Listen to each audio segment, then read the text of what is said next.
Hello friends, welcome to my channel. आज हम अपना लेक्चर नंबर 22 स्टार्ट करेंगे। सोशल साइकोलॉजी का ये 5th या 6th लेक्चर होगा और इससे पहले हम मैक्सिमम टॉपिक कवर कर चुके हैं और लास्ट टाइम हमने कोवेरिएशन मॉडल कवर किया था, ठीक है। और आज हम करेंगे behaviour in the presence of other, कि कौन कौन से बिहेवियर हैं जो हम दूसरों की प्रेजेंस में शो करते हैं। जैसे सोशल फैसिलिटेशन आ गया आपका, ठीक है, जो मेन डिटेल में पढ़ेंगे। आज सोशल फैसिलिटेशन को पढ़ेंगे। दूसरा आ गया आपका सोशल लूफिंग। थर्ड आ गया आपका social impairment and fourth is the bye stand effect, ठीक है। इन सबको हम इतने डिटेल में नहीं जाएंगे, सिर्फ सोशल फैसिलिटेशन को डिटेल में पढ़ेंगे। और जो सोशल लूफिंग और इम्पेयरमेंट है इसको हम पढ़ेंगे ग्रुप और ग्रुप फॉर्मेशन के बाद, जब हम मतलब एनसीईआरटी वाइज ही टॉपिक लेके आई हूँ मैं। सोशल लूफिंग के फिर एक्सपेरिमेंट क्या हुआ था वो भी पढ़ लेंगे और सोशल इन्फ्लुएंस आपका लास्ट में आ जाएगा और ये आपका लास्ट टॉपिक होगा। फिर सोशल इन्फ्लुएंस आपका लास्ट टॉपिक होगा, ठीक है। और अभी हम क्या कर रहे हैं, सोशल फैसिलिटेशन पढ़ रहे हैं, ठीक है।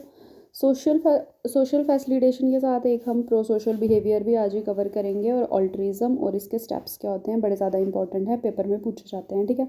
और अगर आप, जैसे मैं बोलती हूँ, पेपर में पूछे जाते हैं, कमेंट करके बोलोगे तो मैं क्वेश्चन भी लेके आ सकती हूँ जो पूछे गए हैं, ठीक है। चलो स्टार्ट करते हैं। सबसे पहले आ गया सोशल और हाँ, नोट्स के लिए टेलीग्राम लिंक को ज्वाइन कर लेना, डिस्क्रिप्शन बॉक्स में रहेगा और पहले वाले नोट्स भी वहाँ पे ही मिलेंगे, ठीक है। अब आ गया सोशल फैसिलिटेशन। सोशल फैसिलिटेशन क्या हुआ, tendency for the presence of other people to have a positive impact on the performance of an easy task, ठीक है। दूसरों की प्रेजेंस में जब हमारी परफॉर्मेंस इंक्रीज हो जाती है तो हम उसको क्या बोलते हैं, सोशल फैसिलिटेशन। जैसे कि अगर मुझे स्टेज पे परफॉर्म करना है और मतलब मेरे को बड़ी नर्वसनेस फील हो रही है, बट जैसे मैं देखूँगी मेरे फ्रेंड्स वहाँ पे हैं और लोग वहाँ पे हैं, मुझे कोई नोटिस कर रहा है, तो क्या होगा, मेरी परफॉर्मेंस इंक्रीज़ हो जाएगी। तो जब भी हमारी परफॉर्मेंस दूसरों की प्रेजेंस में इंक्रीज़ होती है तो उसको हम क्या बोलते हैं, सोशल फैसिलिटेशन। और नॉर्मैन ट्रिपलेट हैं जिन्होंने सबसे ज़्यादा इस पर काम किया और सबसे पहले भी काम किया इस पर, उनका नाम क्या है, नॉर्मैन ट्रिपलेट, याद रखना। और इनको मैच दी फॉलोइंग में भी पूछते हैं और एनसीईआरटी में दिया है कि इनका जो फर्स्ट एक्सपेरिमेंट था कब हुआ था, 1897 में। और ऐसे बड़ी जगह आपको 1889 भी दिखेगा, बट जो आपको फॉलो करना है वो एनसीईआरटी को करना है, तो 1897 में इनका फर्स्ट एक्सपेरिमेंट है, ठीक है। हाँ, एक्सपेरिमेंट आप ऐसे भी पढ़ सकते हो, इनके एनसीईआरटी पे भी दिए हैं, बट मैं बता देती हूँ। जैसे कि साइकिल रेस हो रही है बच्चों की, ठीक है, साइकिल पे। तो जैसे क्या होगा, वो देखेंगे और लोग हमें ऑब्जर्व कर रहे हैं, तो क्या होगा, परफॉर्मेंस इंक्रीज़ करती जाएगी। तो ये क्या था, इन्होंने एक साइकिलिस्ट रेस पे ये एक्सपेरिमेंट किया था कि अकेले अगर आप कभी साइकिल चला रहे हो, देखना आप धीरे चलाओगे, बट जैसे आप देखोगे और लोग भी चला रहे हैं और हमें कोई नोटिस भी कर रहा है, तो क्या होगा, आपकी स्पीड ऑटोमेटिकली इंक्रीज़ हो जाएगी। जैसे आप रनिंग कर रहे हो, अगर आप अकेले ग्राउंड के क्या कर रहे हो, राउंड लगा रहे हो, ठीक है, रन करके, रनिंग के साथ रनिंग कर रहे हो मतलब, तो क्या होगा, जब अकेला इंसान कर रहा है तो वो क्या करेगा, धीरे धीरे। जब 2-3 और लोग आपके साथ दौड़ रहे होंगे ना तो आपकी स्पीड बढ़ेगी, और जब आप देखोगे कुछ ऑडियंस आपको क्या कर रहे हैं, ऑब्जर्व कर रहे हैं, तो आपकी स्पीड और बढ़ जाएगी। तो ये क्या है, behaviour in the presence of other में हमारा सोशल फैसिलिटेशन, कि दूसरों की प्रेजेंस में हमारी स्पीड या फिर हमारी परफॉर्मेंस कैसे इंक्रीज़ होती है, ठीक है।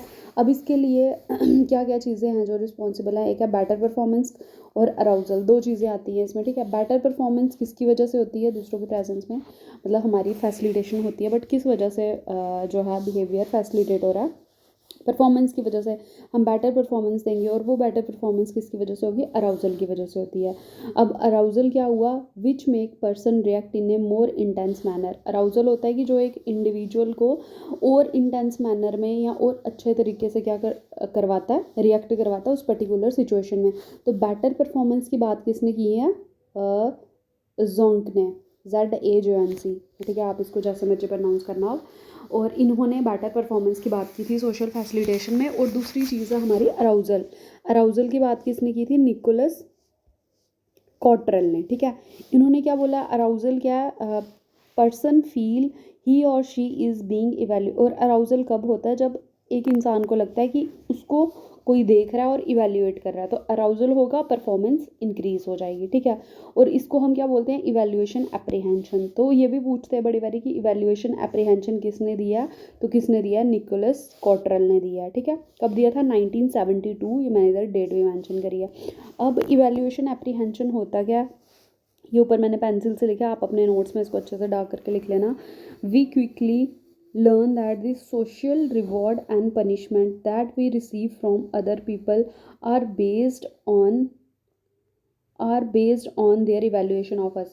हमें मतलब एकदम से पता चल जाता है कि अगर कोई हमें रिवॉर्ड या पनिशमेंट दे रहा है तो वो किस पे डिपेंड करेगा। अगर मैं किसी बच्चे को रिवॉर्ड या पनिशमेंट दे रही हूँ तो वो किस पे डिपेंड करेगा कि मैं उसको कैसे इवैल्यूएट कर रही हूँ। तो इवैल्यूएशन अप्रीहेंशन है कि हम ये चीज़ जानते हैं, अगर हमें कोई रिवॉर्ड या पनिशमेंट मिल रही है तो वो किस पे डिपेंड कर रही है, जो हमें रिवॉर्ड या पनिशमेंट दे रहा है उस इंडिविजुअल के इवैल्यूएशन पे, कि वो हमें कैसे इवैल्यूएट करता है। ठीक है, तो इसको हम क्या बोलते हैं, इवैल्यूएशन अप्रीहेंशन। ठीक है, और किस चीज़ पे डिपेंड करता है आपका social facilitation, nature of task, कि आपको जो टास्क मिला वो कैसा है, ईजी है, फैमिलियर है। अगर ईजी और फैमिलियर है तो बेटर परफॉर्मेंस हो जाएगी। और ये सेम ऐसा क्वेश्चन आया था असिस्टेंट प्रोफेसर जो अभी JKPSC का हुआ एक एग्ज़ाम, उसमें आया था। फिर आ गया कोएक्शन पे भी डिपेंड करती है। If the other people also perform the same task, अगर दूसरे लोग भी उसी टास्क को परफॉर्म कर रहे होंगे तो भी हमारी क्या होगी, परफॉर्मेंस इंक्रीज़ कर जाएगी। तो जैसे गेट के पेपर में वो पूछेंगे आपको सोशल फैसिलिटेशन किस किस पे डिपेंड करती है और 3-4 ऑप्शन देंगे, तो आपको ये पता होना चाहिए better performance, arousal, nature of task और कोएक्शन, इन सब चीज़ों पे क्या डिपेंड करता है आपका सोशल फैसिलिटेशन। अब दूसरी चीज़ आ गई सोशल लूपिंग, इसको डिटेल में तो हम बाद में करेंगे बट मैं बता देती हूँ, क्योंकि जो behaviour in the presence of other है उसमें हम ये सारी चीज़ें परफॉर्म करते हैं। तो सोशल लूपिंग क्या होती है, the tendency for people to put less effort into a simple task when working with other based on diffusion of responsibility। ठीक है, सोशल लूपिंग मतलब कि हमारी टेंडेंसी, हम क्या करेंगे अपनी तरफ से कम एफर्ट्स शो करते हैं जब हम दूसरों के साथ मिलके किसी काम को कर रहे हैं, और इसको हम डिफ्यूज़न ऑफ रिस्पॉन्सिबिलिटी भी बोलते हैं। तो सिंपल पूछ लें डिफ्यूज़न ऑफ रिस्पॉन्सिबिलिटी किसको बोलते हैं, तो सोशल लूपिंग को ही बोलते हैं। अब इसको डिफ्यूज़न ऑफ रिस्पॉन्सिबिलिटी क्यों बोलते हैं, जब मैं चेयर एंड क्लैप वाला आपको एक्सपेरिमेंट करवाऊंगी, जब इसके टॉपिक में डिटेल में जाएंगे तब बताऊंगी। अब आगे social impairment, if performance decreases और hamper in presence of other, अगर हमारी परफॉर्मेंस किसी की प्रेजेंस में कम हो रही है या उसको इफेक्ट पड़ रहा है और डिक्रीज़ हो रही है तो उसको हम क्या बोलेंगे, इम्पेयरमेंट। देखो इम्पेयरमेंट में परफॉर्मेंस कम होती है और जो आपका सोशल फैसिलिटेशन है इसमें परफॉर्मेंस इंक्रीज़ होती है। ठीक है, फिर आ गया by stand effect. By stand effect क्या होता है, in which the greater the number of people present the less likely people are to help a person in distress. जितने ज़्यादा लोग खड़े होंगे तो अगर ग्रुप ऑफ पीपल होगा तो अगर किसी को हेल्प की ज़रूरत होगी, जितने ज़्यादा लोग हैं उतनी कम हम हेल्प करेंगे। जैसे किसी का एक्सीडेंट हो जाता है, ठीक है, तो अगर उधर अकेले मैं हूँ, मेरे सामने किसी का एक्सीडेंट होता है तो मैं एकदम से जाऊँगी उसकी हेल्प करने के लिए। बट अगर मैं देखती हूँ उधर बड़े सारे लोग खड़े हैं, ठीक है, मेरे साथ आगे पीछे, और किसी का एक्सीडेंट होगा, किसी को लगी, तो मैं भी नहीं जाऊँगी क्योंकि कोई भी नहीं जा रहा है। ठीक है, तो ये क्या है, बाई स्टैंड इफेक्ट, कि दूसरों के प्रेजेंस में जितने ज़्यादा लोग प्रेजेंट होंगे उतनी कम प्रॉबिलिटी होगी कि हम किसी की हेल्प करने जाएंगे।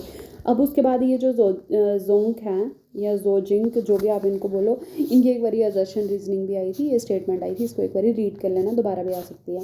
अब आ गया prosocial behaviour. Prosocial behaviour क्या होता है, प्रो सोशल बिहेवियर और intent to benefit other is a social behaviour that benefit other people or society as a whole, such as helping, sharing, donating, cooperating, volunteering। ठीक है, prosocial behaviour वो हर एक behaviour है जिसमें हम क्या करते हैं, दूसरों की हेल्प करते हैं, एक इंडिविजुअल की हेल्प कर रहे हैं या as a society as a whole किसी की हेल्प कर रहे हैं। जो भी हेल्पिंग वाली चीज़ें आ गई वो सारी किस में आ जाएंगी, आपकी प्रो सोशल में आ जाएंगी। जैसे कि आप हेल्प कर रहे हो, शेयर कर रहे हो अपनी चीज़, कोऑपरेट कर रहे हो किसी के साथ, किसी काम को वॉलंटियर कर रहे हो, कोई भी मतलब चीज़ कर रहे हो जिसमें आपकी हेल्पिंग नेचर जिसमें आ रहा है, तो वो क्या आपका प्रो सोशल बिहेवियर है। ठीक है, कॉज क्या है, क्यों करते हैं हम प्रो सोशल बिहेवियर, क्यों शो करते हैं, इगोइस्टिक रीज़न। पहला, doing things to improve oneself image, कुछ लोग इसलिए हेल्प करते हैं या इसलिए कोई मतलब जैसे कोई डोनेट करते हैं, कुछ भी करते हैं, वो किस लिए करते हैं, ताकि उनकी एक सेल्फ इमेज क्या रहे, मेंटेन रहे और सबको लगे कि हाँ ये बड़ा हेल्पिंग नेचर का,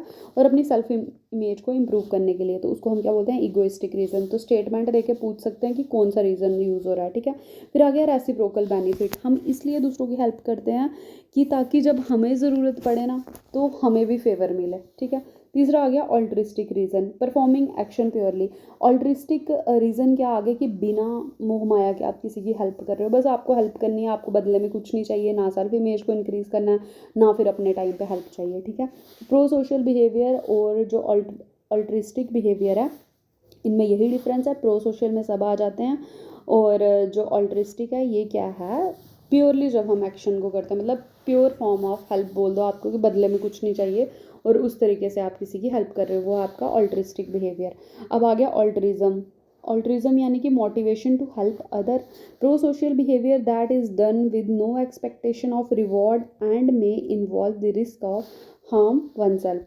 अब प्रो सोशल बिहेवियर क्या है, ये एक टाइप का बिहेवियर है जिसमें हमें क्या होता है, कोई एक्सपेक्टेशन नहीं होती है कि हमें ये काम करके कोई रिवॉर्ड मिलेगा, और इसमें क्या होता है कि मतलब हम दूसरों की हेल्प करने के लिए खुद को भी मतलब हार्म कर सकते हैं, ठीक है, ऑल्ट्रिज्म में।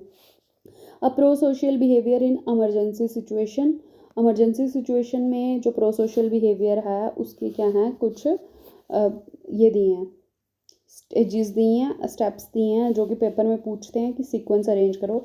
किसने दिया है, डाले लेट ने दिए हैं 1969 में, तो डेट भी मैंने लिखी है तो पूछी होगी तभी मैंने इसको ब्लैक पेन से हाईलाइट किया हुआ है, ठीक है। अब सबसे पहले आ गया, प्रॉब्लम पता होनी चाहिए, noticing the problem, interpreting an emergency as an emergency. अगर आप प्रॉब्लम नोट कर रहे हो तो आपको ये भी पता होना चाहिए कि अगर वो इमरजेंसी है तो आपको लगना चाहिए कि ये प्रॉब्लम क्या है, इमरजेंसी है। Assuming that it is your responsibility to help, आपको ये अज्यूम करना है कि आपकी रिस्पॉन्सिबिलिटी है, आप जाके हेल्प करो। और सिर्फ ये नहीं हो कि आपको पता हो ये हमारी रिस्पॉन्सिबिलिटी है बट आपको पता ही नहीं हो करना क्या है, आपको ये भी पता होना चाहिए हेल्प करनी है तो कैसे करनी है, और लास्ट में आपने क्या करना है, make the decision to help, ठीक है। तो ये 5 स्टेप्स हैं, इनको कभी कभी कुछ और उसमें भी पूछ लेते हैं, मतलब स्टेटमेंट चेंज कर देंगे, बट सबसे पहले आपको प्रॉब्लम को नोटिस करना है, फिर आपको देखना है कि ये इमरजेंसी है, फिर आपको पता होना चाहिए कि ये हमारी रिस्पॉन्सिबिलिटी है, हम हेल्प करें, फिर अगर रिस्पॉन्सिबिलिटी है हेल्प करनी है तो कैसे करनी है ये भी पता होना चाहिए, और लास्ट में क्या और होगा, डिसीजन बनाओगे आप कि हाँ मैं हेल्प करूँगा या करूँगी, ठीक है। तो ये क्या थे, इमरजेंसी सिचुएशन में हम कैसा बिहेवियर शो करते हैं, प्रो सोशल बिहेवियर, तो उसके 5 स्टेप्स थे। तो आज का टॉपिक हम यहाँ ही कंप्लीट कर रहे हैं।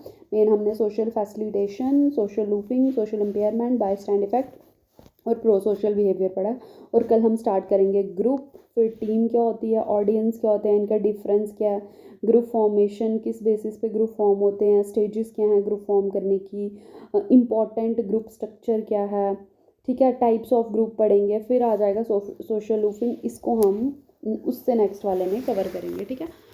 और फिर सोशल इन्फ्लुएंस आ जाएगा। अब हमारे 2 या 3 लेक्चर बचे हैं जिसमें क्या होगा, हमारा सोशल साइकोलॉजी कंप्लीट हो जाएगा, ठीक है। और अगर वीडियो अच्छी लगेगी तो लाइक करना, चैनल को सब्सक्राइब करना, और इसके बाद जो हम नेक्स्ट स्टार्ट करेंगे वो रिसर्च करेंगे। Thank you.